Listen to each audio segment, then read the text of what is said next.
right. Hello, hello, hello. We are with Mr. Shane Yost, and Mr. Shane has been a member of Nomads Without Limits, our Facebook community. And I find this guy to be one of the most interesting men in the world. All right. So, Mr. Shane, good afternoon. Good afternoon. All right. So tell me a little bit about yourself.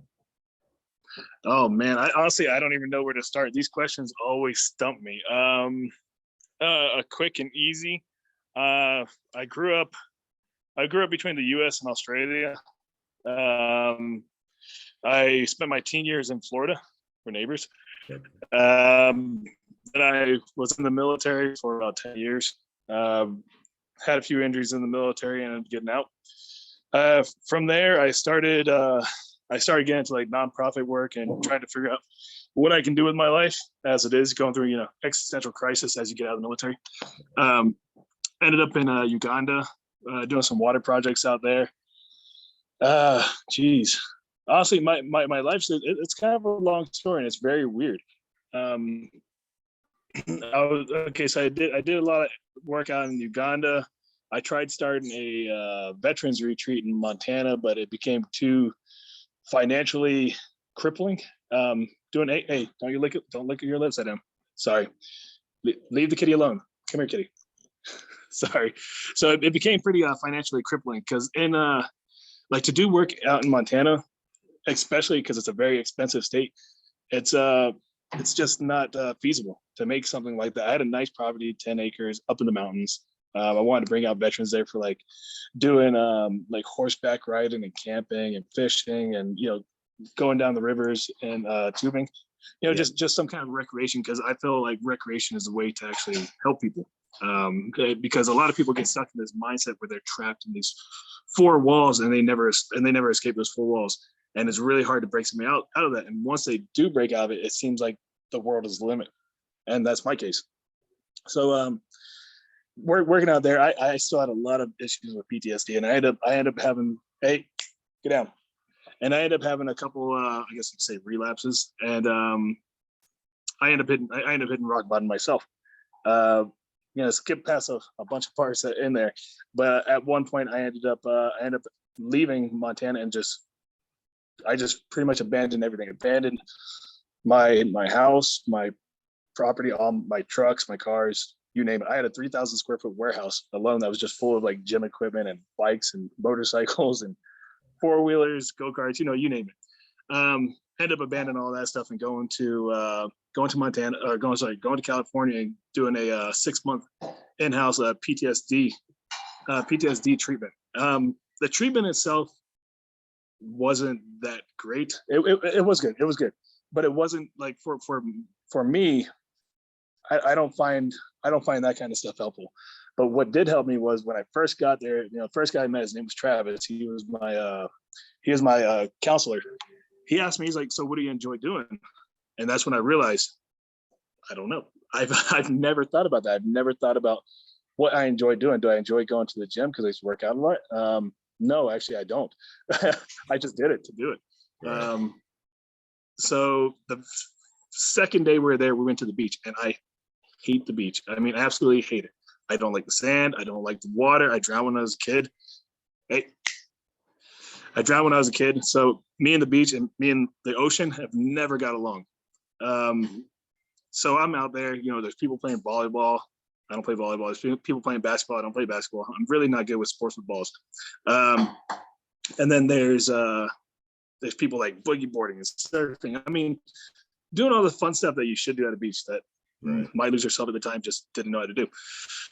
So I'm just standing there and I see this little girl that I thought was actually a boy. I thought it was a boy for 3 weeks, and I used to call her dude and everything. And she's standing there and looking super sad. And I was like, "Hey, why are you so sad? What's up with the sad puppy dog face?"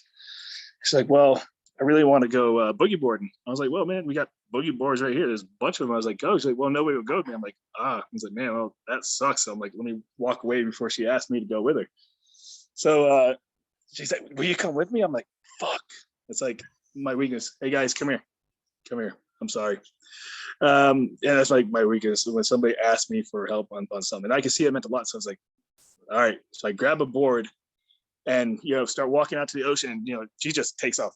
gone, like right into the water, like a little fish, doesn't look back, doesn't even see me for like the next hour, like just gone. Didn't even care that I was there. Just wanted somebody to walk that direction with her. So I'm afraid I have this huge fear of the ocean. Like it's been my biggest and only crippling fear for my entire life. So I'm standing there and the water's like hitting my feet and I'm just freaking out. I'm like panicking. In fact, I got this tattoo 20 years ago right here. I don't know if you can see it. Let's go up this side. It's a blue line. It says, do not fill above this line, because that's as far as I go in the ocean.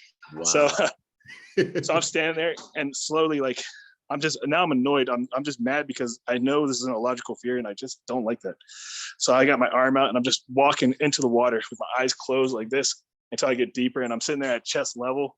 And I stood there for like 40 minutes just in the water. And I'm like, okay, waiting for the panic attack to go away.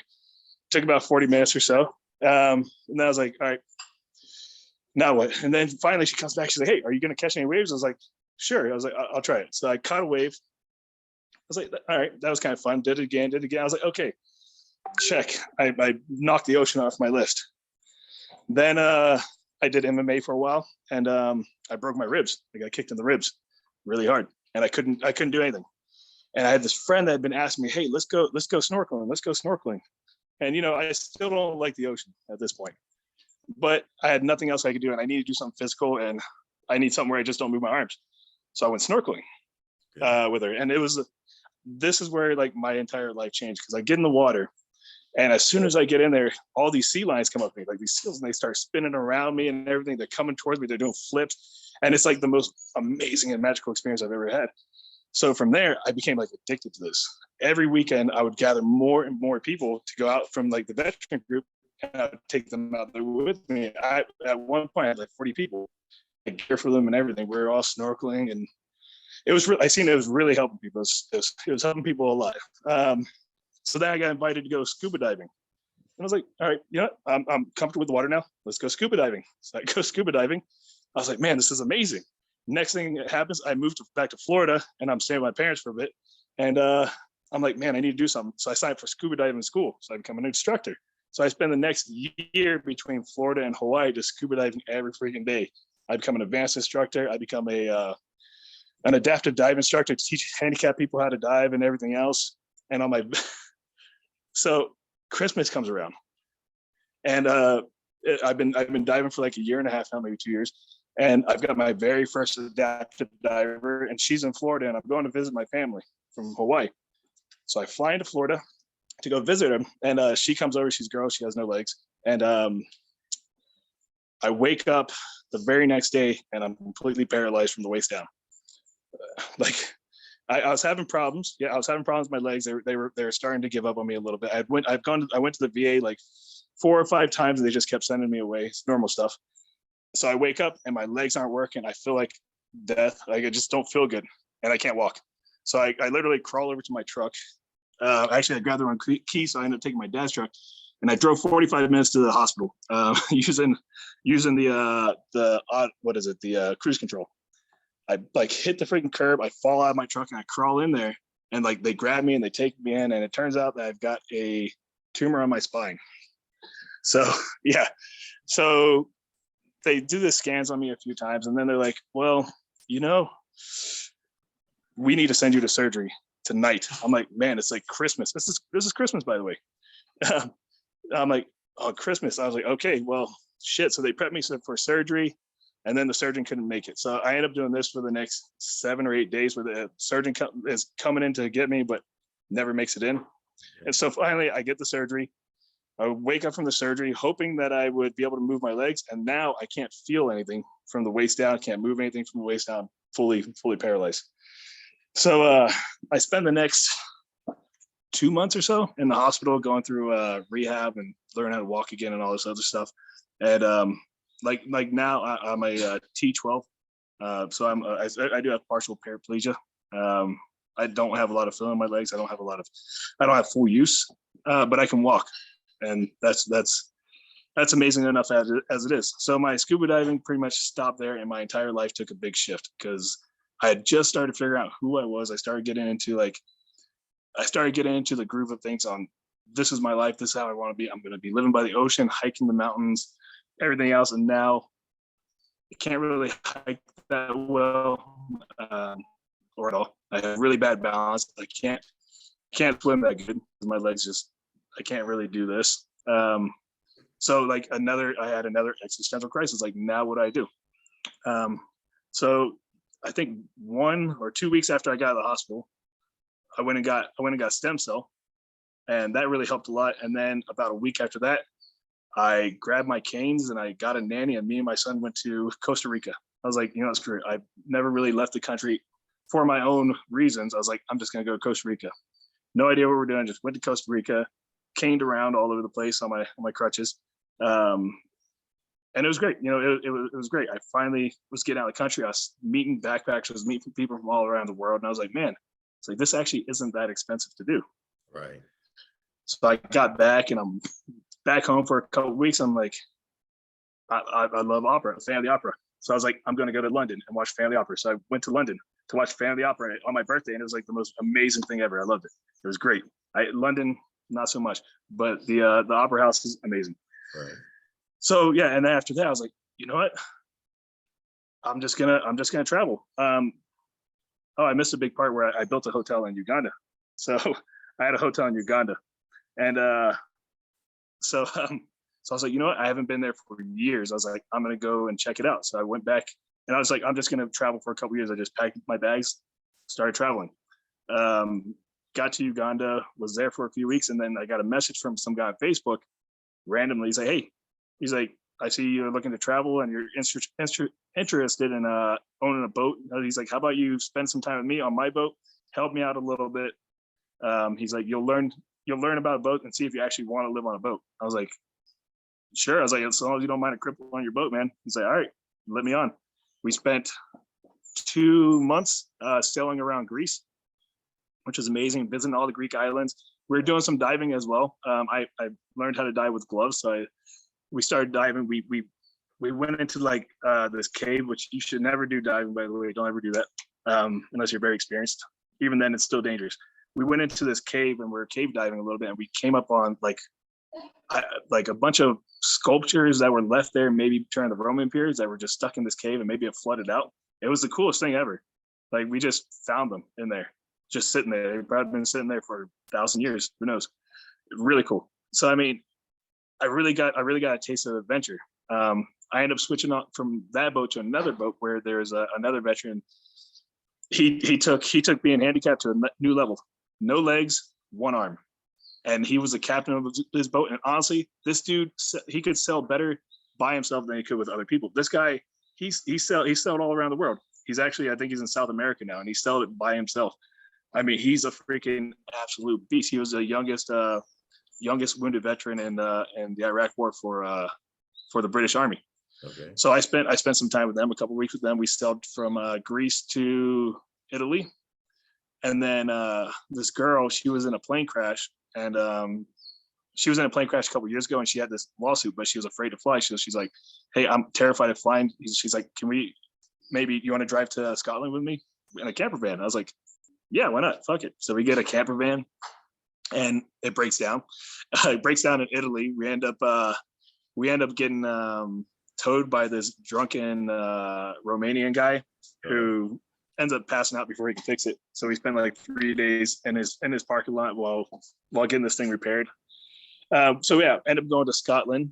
I went around Scotland for a few months, and then I was like, you know what? I'm gonna try hiking. I was like, that's it. I'm gonna do it. So I got my canes. I got a bunch of gear. Hey, leave the kitty. Got all my gear together, and the weather was perfect. It was just like this. It was perfect. Oh, look like at that. 70 degrees, amazing. And then the next day, the day I was getting ready to leave, the temperature drops like 30 degrees. It's freezing cold. It's raining. I'm like, okay, maybe it'll pass. So I'm waiting. No. Like, what did I do? So I go over and I meet this hairdresser to get my hair done. And she's like braiding my hair. She's like, "Oh, you must be here for the Fringe Festival." I'm like, "Fringe Festival?" I was like, "What's that?" She's like, "Oh, it's a big art festival." I was like, I'm not big on art. She's like, "Oh, it's performance art, like Cirque du Soleil and like musicians." I was like, "Oh, I'm totally into that." I was like, "Yeah." She's like, "Yeah, you're not here for that?" I was like, "Didn't even know about it." She's like, "You should see it." So I was like, "Okay, I'll spend a week there." spent a week there, and then on the went there to spend a week, and then on the very first day, I met this girl here. Hello. Hello, hello, how are She you? she showed me around town, and then after one day, she moved with me. yeah, so she thought I was homeless, and she invited me to sleep on her couch because, you know, that's what I would do. I would invite any homeless guy to sleep on my couch too. But yes, so she invites me to stay on her couch. Yeah, and we hit it off, and we're on and off. At one point, we hate each other, and then we're like, you know, we kind of like each other. Then we hate each other again. So I'm like, you know what? I need some space. Going to Ireland. So I went to Ireland, and I still couldn't get her out of my mind. So yes, I should have turned the camera around for that one. I went to Ireland, and then I was like, I'm gonna go back and see her. So I booked a ticket. Unfortunately, I forgot what country I was in. I booked the wrong ticket. I booked from Malta. So I missed the first flight. Second flight, I made it there. We spent some more time together. Then I went to Ukraine. Met up with a friend in Ukraine. We toured around there for a little bit. Went through Chernobyl, of course, and went into a bunch of abandoned places. Came back again, and then we're sitting there, and she's like, well, I'm trying to save enough money for this. And I was like, you know, I'm not really poor. I'm not broke. I was like, how about instead, I was like, we go to Africa and visit my hotel because I need to go check on it anyway. She's like, oh, you got a hotel? I was like, yeah. So we start traveling. We travel to Africa. That's we have a good time there. She helps remodel the entire hotel. Most of the time we were there working, unfortunately. She had a family emergency, so she had to leave a couple days early. And yeah, things just kicked off from there. We tried to move back to Hawaii, but unfortunately, it was for me, going back to somewhere where, you know, I know all the mountains, and, you know, I know what it's like to hike there, and where it's like to dive in all these cool places I know I really can't get to, especially safely. I can't do those hikes. They're way above my level now. It started bringing me down to a little bit of depression. Okay. So she was on an ESTA visa, so she could only stay for 3 months because she's from Lithuania. So we decided to make a little trip, like, let's go to Peru. So we went to Peru. Yeah, she talked me to an ayahuasca ceremony, which I've always wanted to do. So we go to Peru via Colombia. And, you know, we're only in Colombia for a couple of days and find out that Carnival is here. So I'm like, fuck it, let's go to Carnival in Barranquilla. Go to Barranquilla, we're at Carnival, we're throwing, you know, flour in our faces and everything else, doing a little bit of drinking. Tip, do not drink the water in Barranquilla, no matter how safe people say it is. I don't care if there's no water bottle. If you can't find any water anywhere, just dehydrate for a while. Drink a beer, drink soda, drink something, but don't drink water. So I drank a sip of water, about this much, and spent 3 days in the bathroom in Medellin. But, you know, we got a little bit of the tour of Medellin. We checked it out. Like, man, this is actually a really nice place. It's really cheap. Like, man, we could probably live here. So we're thinking about it. We go to Peru. We do this ayahuasca ceremony. This ayahuasca ceremony is brutal. We fly into Pucallpa.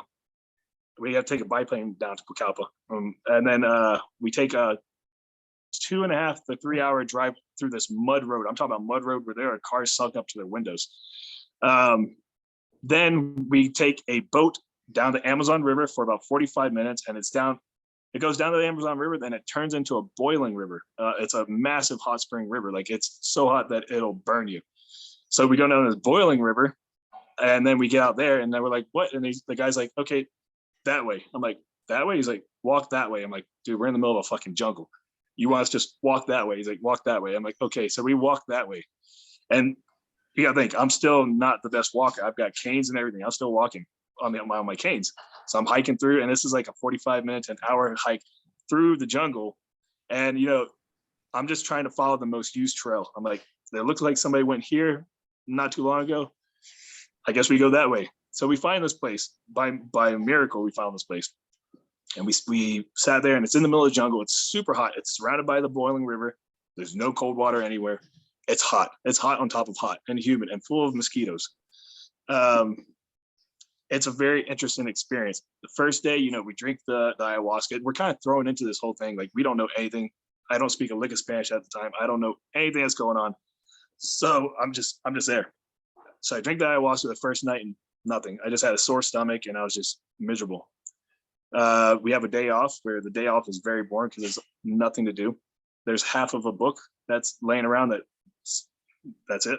Mhm. So next day I do another one, and I'm like, all right, take it, drink this stuff. I'm like, okay, see a little something. My stomach hurts. I was like, I'm not enjoying this at all. So third time comes around, like everybody's like, dude, just do it. And I'm like, man, I don't want to do this. I was like, I'm miserable out here. We're eating vegan food. I'm definitely not a vegan. I was like, I'm getting bit up by mosquitoes. It's hot. I was like, we drink this stuff and I just roll around the floor in pain all night. I was like, this doesn't sound fun at all. Like, dude, just try it. It's like right before they start chanting, try a second glass. I was like, fine, because I fall to peer pressure apparently. Take drugs. So I go there. I drink the first cup. Of course, nothing. Drink the second cup. Like, man, I was like, this is a waste of time. And the dude starts chanting. As soon as he starts chanting, man, it's like an out of body experience. It's like that scene in Doctor Strange where she knocks him out of his body. It's just like that, right into space.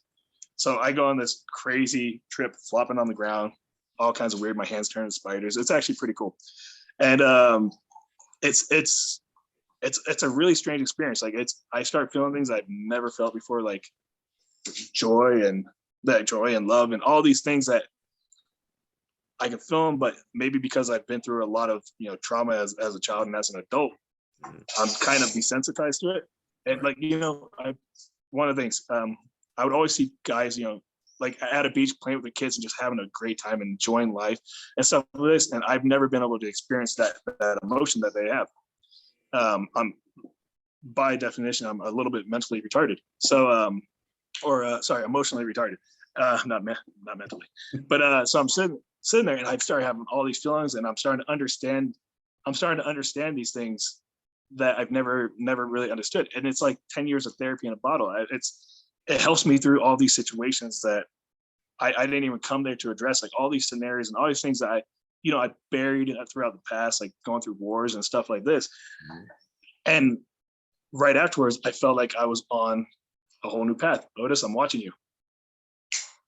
So after that, I felt like I was on a whole new path. And I was like, man, we have to do something. I was like, I don't know what. I was like, but I feel like something is leading me to do something else now, something bigger and better than myself, and something bigger than I've been doing. So I was like, we need to start a retreat. I was like, we need to find a way to bring this same thing to other people, but in a way that they can understand. And a big problem I've seen with a lot of people I talked there is they would go into this environment where they're pulled completely out of society and you're stuck in a jungle, and then you have to reintegrate back to society. And after an ayahuasca experience, the reintegration is actually a tough process. So I wanted to start something like that. So we started, for some reason, we decided let's check Colombia. And honestly, things just started falling into place for us. It was like everything was just laid out in front of us for things to happen. Our partner that we met, who we wouldn't be able to do it without, Otis, who we wouldn't be able to do it without, I meet him on Facebook as well. Facebook apparently is a great way to meet people. So I posted up in there, like I just got to Colombia. I'm there for like a week, and I was like, I want to do something for kids, like maybe a movies in the park or something. And I have a projector and a screen and everything. I was like, I can just set it up. I was like, it'd be cool because these barrio kids out here they don't have a lot. Yeah. So I post that up, and he sends me a message saying, hey, come over to my place. I have a gallery. I have this nice place. You can host it here. So I go over and I meet him, and he's like he is the best networker I've ever met in my entire life. You go anywhere in this country and you say Andrew Graham and somebody will know him. I guarantee it. You can go anywhere. No matter, you can go to a backwoods fishing village and they'll know him. They'll be like, oh yeah, he was over here. We went fishing. Nice. Like he's a really outgoing guy. He's great to work with. So he's like, what are you guys doing here? I'm like, oh, well, we're looking for a property to build a tree. He's like, you know what? He's like, I'm actually looking at doing the same. And he goes, I've been in negotiations on this property for 3 years. And when you negotiate a property in Colombia, it's a negotiation. And he's like, you guys should come take a look at it with me. He's like, my partner pulled out. He goes, I'm looking for somebody else because I don't want to handle this alone. I was like, okay. I was like, why not? So next day we rent a car and we go down there and check it out. And I'm like, man, this property is nice. We've looked at a bunch of properties and there's none that compare to this. And like later on, we didn't even realize what kind of a gem we had, neither one of us, until like maybe 6 months down the road. And then we started to realize, oh wow, we're on like this sacred ground next to a sacred mountain where the very last property that gets next to the this national forest, because they just turned all the land around us into national forest right after we bought it.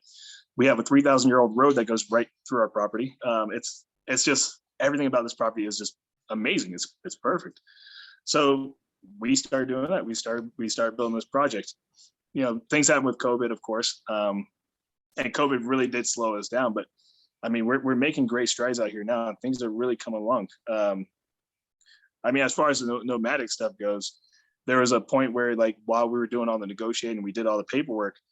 We still had to wait for licensing and stuff. So Oshra and I, we did the Mongol Rally. Have you ever heard of that? No.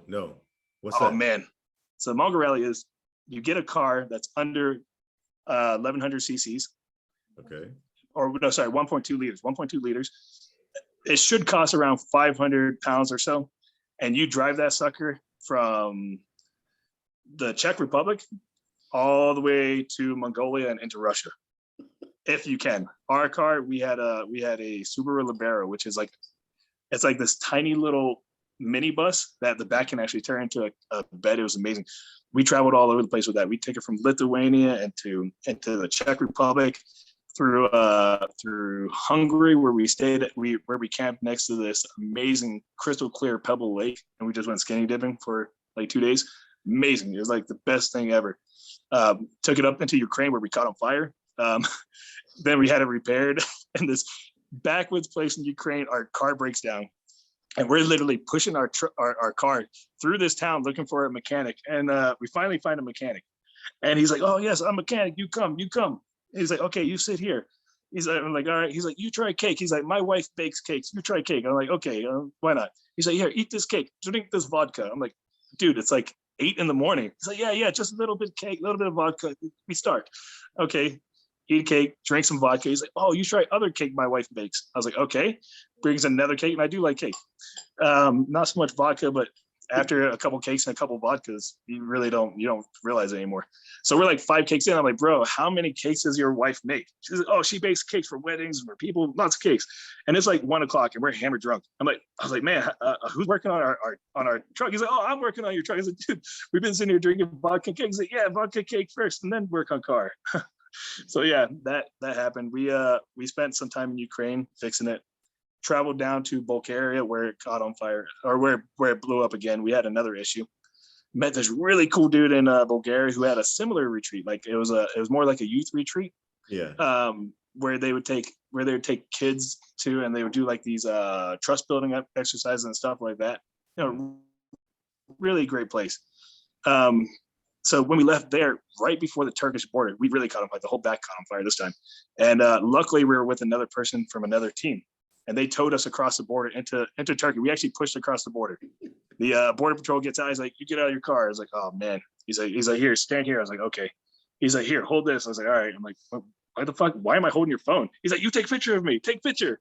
Our car is like this little tiny car that's painted with these neon pink flames on the side of it. Right. It was just like a comedy car. So yeah, we ended up spending time in Turkey as well. And it got to the point where we had rebuilt our entire engine. And I was like, "Man, there's no parts for this car. It just doesn't exist." I was like, "We are not going to make it through Kazakhstan." I was like, and if we get into Mongolia or Russia and the car breaks down, it's going to be very expensive to get it back. Because if we leave it there, you get fined like $10,000. I was like, so we decided we're going to turn around for this trip, and we're going to try again another year. So we went back up. We went through Serbia, went through Hungary, Moldova. Moldova was interesting. It was a really cool trip. I would recommend anybody who has adventures to do the Mongol Rally. Mongol Rally is great, and all the money you raise, like we raise money, and it all goes to the Cool Earth program, which helps rebuild the Amazon forest. Okay. We had a couple of sponsors. One of our sponsors was Joey Fatone from NSYNC. It's just it was a really great time. But now we're out here where we've been heavy into our construction. We've had quite a few adventures and journeys in between that, but we just won't go over all of those. Who has time for that? But we're living out in Colombia. Our project is coming. It's coming along really quickly, and we're thinking that we're gonna be ready for our first retreats here in the next 4 months, and I'm inviting you to come down because I Coming. really want to get a broad audience to attend this, to try this thing out and to really assess us and see how good we're doing, because we want this thing to be world class, and I think it will be. All right. But this is where we're living right now. Let me know. I'll show you our view. Wow. Look at that view. Oh yeah. So we are in a very expensive neighborhood. And it's only because this is the only place where you can actually get decent houses and stuff like that in this town. Okay. That easy. And this here costs $1,000 a month, which is actually a lot. I have a couple apartments in town that are actually, they're pretty nice. And I think I pay a combined $300 a month for 2 apartments that are decent, but a little bit noisier. Wow. So, well, you know, I'm sitting here. Yeah, the price. I'm sitting here thinking Nomads Without Limits retreat. That would be amazing. We're working on our 10-room hotel, and right now we have a couple micro cabins. We're looking at putting up a couple more, and then we're going to be putting up this 10-room hotel. And we're building our Maloka for our Spiritualist Retreat, and man, it would be great. I'm telling you, everybody should try this at least once. Okay. Especially if you're dealing with any kind of issues or demons with it. I think everybody has a little bit of something going on these days.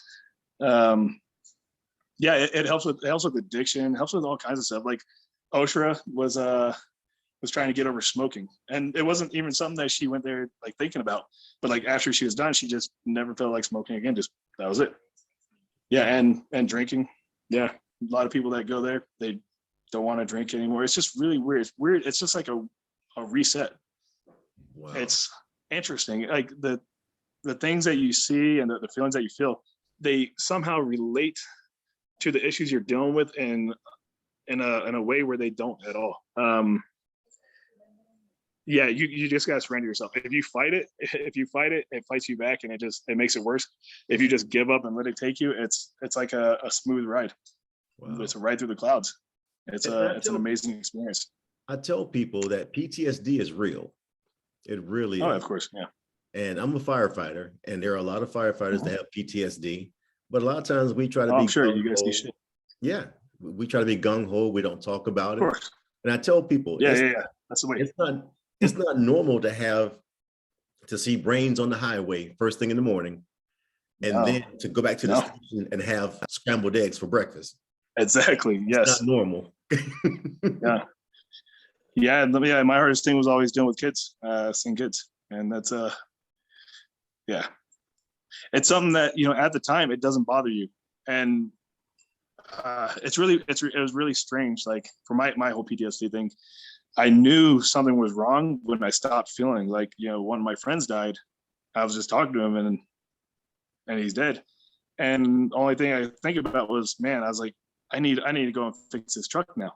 That was it.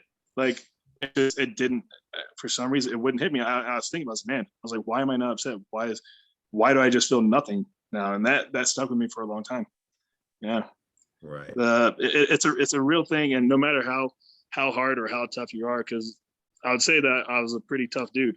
I just, I didn't expect things to really affect me like that, to affect me emotionally and mentally, but they do. And unless you're a robot or a sociopath, life does affect you. Right. And everybody deals with something on a different level. And most times we probably seen trauma. Most times, and that's the thing. A lot of people refuse to address it. They refuse to acknowledge it. And the sad fact is, a lot of people will revert into this like mentality where they were victimized, but they will settle for that, and they don't want to get out of it because that's what they know. That's what's comfortable. Right. That's what they've experienced for so long that experiencing anything else would just feel wrong. It's even, especially happiness. People feel guilty about being happy. How can they be happy when such tragedies are happening in the world? And for me, I've learned that you have to be. I mean, you have to,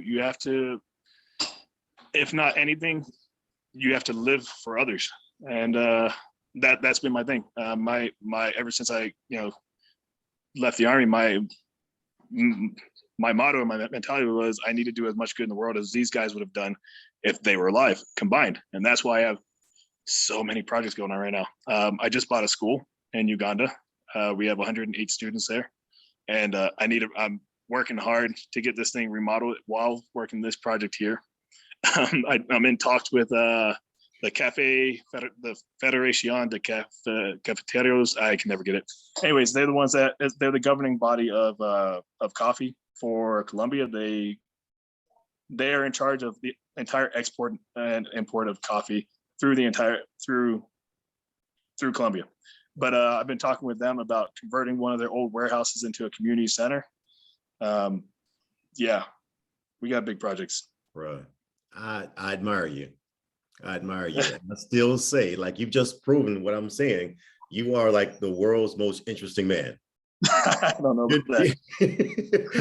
You just need a beer in your hand right now. What you're doing is amazing. Believe it or not, I actually don't drink unless it's a cider. I have one or two, but I don't drink.